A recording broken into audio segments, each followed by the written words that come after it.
दीपक one Kesari Lal Yadav DJ.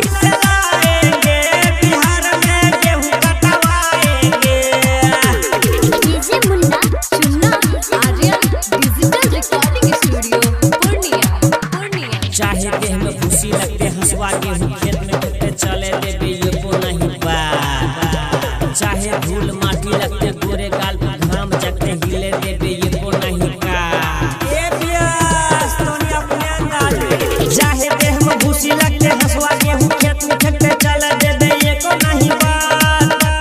चाहे धूल माटी लगते गोरे गाल में घाम जगते हिले देवे ये को नहीं का। दीपक one Kesari Lal Yadav DJ. लौंडिया London से लाएंगे बिहार में गेहूं कटवाएंगे। लौंडिया लंदन से लाएंगे बिहार में गेहूं कटवाएंगे। Mix by Chunna Aryan मुन्नारा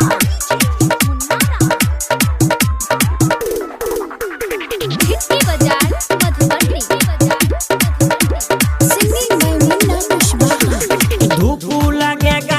Deepak one Kesari Lal Yadav DJ. गगरी वाला पानी उनको पिलाएंगे। धूप लगेगा तो छाव ले जाएंगे। गगरी वाला पानी उनको पिलाएंगे। लौंडिया लौंडिया लंदन से लाएंगे बिहार में गेहूं कटवाएंगे। Deepak one Kesari Lal Yadav DJ. Mix by Chunna Aryan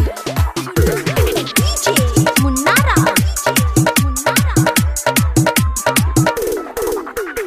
hit की बाजार मधुबनी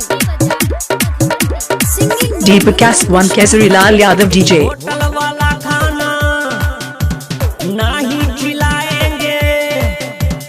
देसी वाला सत्तू उनको पिलाएंगे।